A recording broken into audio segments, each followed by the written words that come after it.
Episode 7, Invisible Man. When I first seen that title, I was like, interesting. How are they going to tie this in? Well, in this episode, Jack McKenna is in the hospital. He can't even tie his shoe. He's getting frustrated. His wife is trying to help him, being patient. He yells at her, throws the shoe. Jerry Butts walks in, and she's like, thank you, I need a break. And Jack feels bad, He's like, my wife needs a break from me. I'm not taking this well, having a hard time. And he's like, Jack, when are you going to be back on the sideline? Because Paul Westhead is having a hard time with the team. The team is starting to go through a little bit of a losing streak. This is in the wintertime, holiday season, and they're about to go on a very important road trip. 3 teams in 5 nights. The Indiana Pacers, which is not a very good team. The Detroit Pistons, which is, where Magic is from. They're the worst team in the league. And then they play the mighty, mighty Boston Celtics. Best team in the league. And there's a subplot. Just months ago, he beat Larry Bird in the college championship. So all this hype was built this whole season. Number 1, number 2 going against each other. Who's the rookie of the year? Both teams are doing good. Lakers kind of fell off a little bit, but tragedy hit. You have a great coach. They got into a bad accident. He's in the hospital. Probably for the next couple of months. Probably won't hit the sidelines again till after All-Star break or later, the playoffs. So Lakers management is freaking out. They're going behind Paul Westhead's back and saying, you know what, we need to find another coach, an interim coach. Because if Jack McKenna don't come back, Paul's not the guy. Elgin Baylor, they reach out to him and said, look, man, meet us in Boston. We need to talk. Because if we lose to Boston, there's going to be an overhaul at the coaching position. Period. It's unprecedented, but you got to do something. The press is squeezing the Lakers. What are you going to do about your coaching situation? Paul Westhead realizes way over his head. He wasn't built to be a head coach. He's not fair with the team. He has a little bit of funk with some of the players. He takes things personal. And remember, these are grown men. This is not college. So they're talking to the press about their coach right in front of the coach to the press. He just walks by and not say anything, put his head down and cowers. In the meantime, Pat Riley is helping him out, with stats and numbers and plays. And he goes, hey, Pat, man, I know you hate commentating. Chick Hearn just don't need you. If you were to quit that job and be my assistant coach, I don't mean like we doing now. I mean on the sideline, in the heat of the battle. Because, man, if I quit my job and help you, am I guaranteed a job when Jack comes back? Paul looks him right in his face and lies to him. Yes, of course, you will have a job. They go on this road trip. They get blown up by like 23 by Indiana. Then they go to Magic's hometown, Detroit, Michigan, to play the lowly Detroit Pistons. Cookie's conflicted. She's talking to her roommate about Irvin. What am I going to do? Then she decides, yeah, I'm going to go to the game. I'm going to go see him. Well, he's having his press conference when he gets into town. It's a slew of people, reporters, kids asking for autographs, white, blonde women trying to get some of that dark meat. And, they're just talking out loud in front of Cookie. I heard he loves to pick women after the games. She's got to hear this, and her roommate sticks up for her. But her roommate, people you keep close sometimes are enemies. So you keep them real close. Because her roommate wanted Magic as well. Dirty, man. It's dirty. And he comes home for Christmas. He loses to Detroit on Christmas Day. I mean, blown out the box. He invites the whole team over to his parents' house for Christmas dinner. It's cool. Everybody's having a good time. And that gentleman is in Magic's ear trying to build Magic Enterprise. Magic's no longer listening to his dad the way he should, the way he used to, kind of pushing his dad to the side, trying to do all these endorsement deals to try to make money. And his dad feels like, man, I'm losing touch with my own son. The mother secretly listens to all his games, try to play it off like she doesn't, but she's in it. Kareem Abdul-Jabbar is at the dinner table. Magic's father, Mr. Irving, walks over to him. Hey man, Cap, feel free to have seconds. Kareem looks at him. Hey man, I'm already on thirds, man. If we keep this up, I'm gonna eat you out of a house at home. You need to give me the recipe. He goes, Mr. Abdul-Jabbar, it'd be an honor to give you anything you want. And they're both watching Magic out the corner of their eye, seeing him being manipulated. And he's like, dude, Mr. Jabbar. He said, no, man, call me Kareem. It's all right, Kareem. I need some help, man. I need somebody who's close to my son on the team to kick his ass. Wake him up. Kareem shakes his hand. I got you, Pops. Mr. Irving, I got you. And the press is really getting thick. And then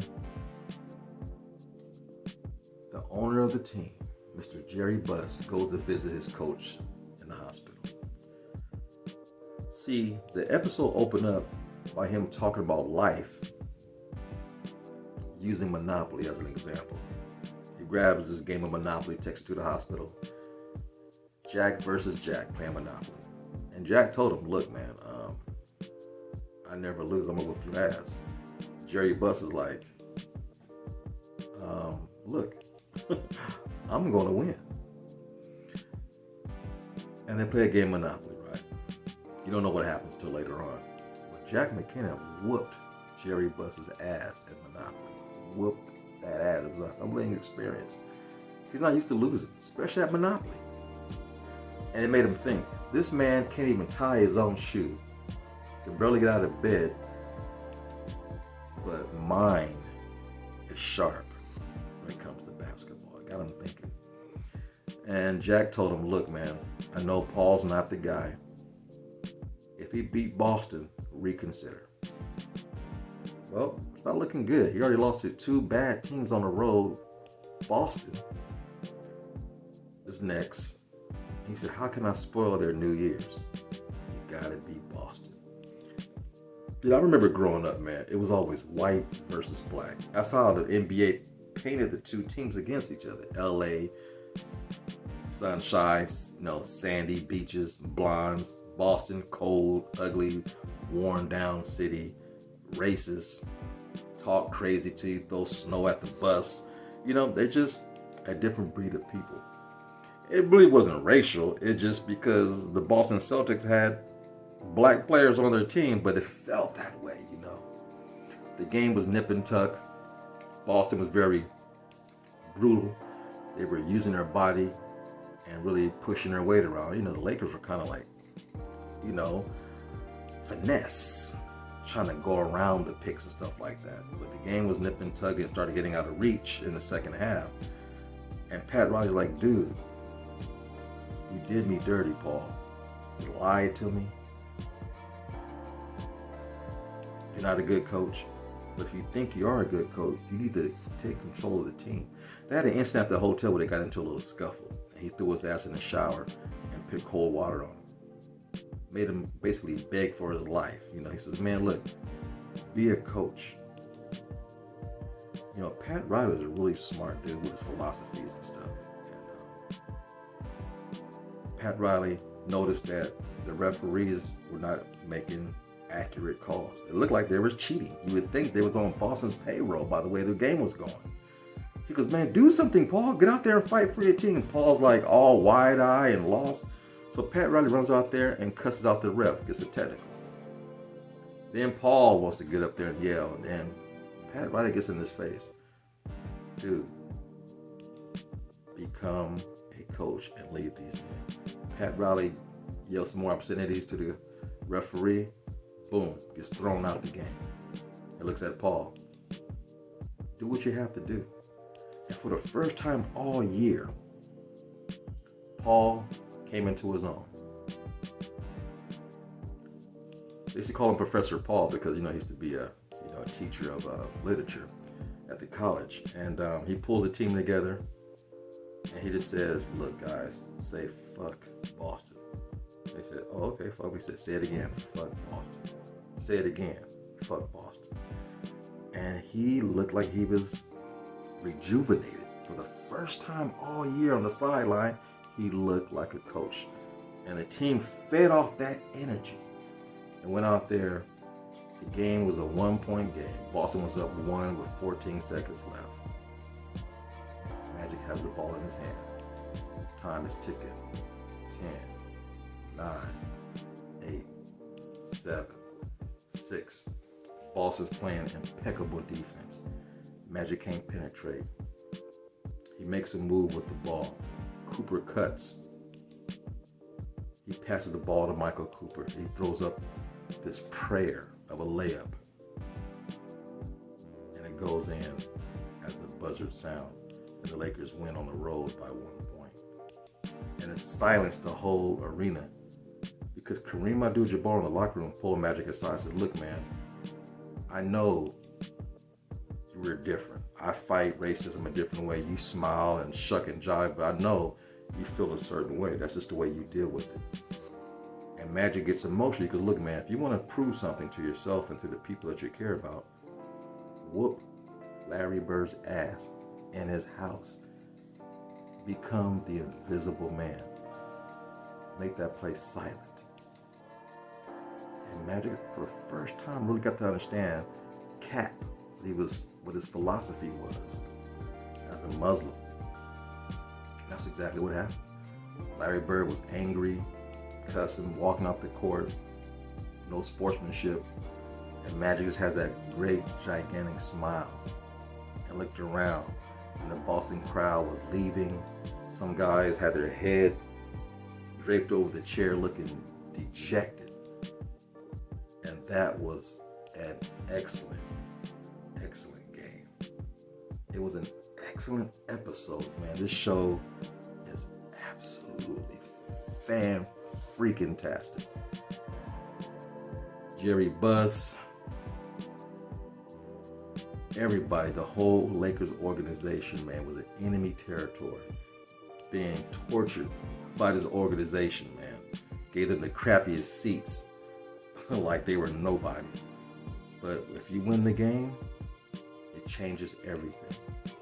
Paul Westhead is going to keep his job. Pat Riley will remain as assistant. And Jack McKinnon, we don't know when he's getting out the hospital, but at least he's showing promise. And he's able to coach from his bed and help the team. Yeah, man. Great episode.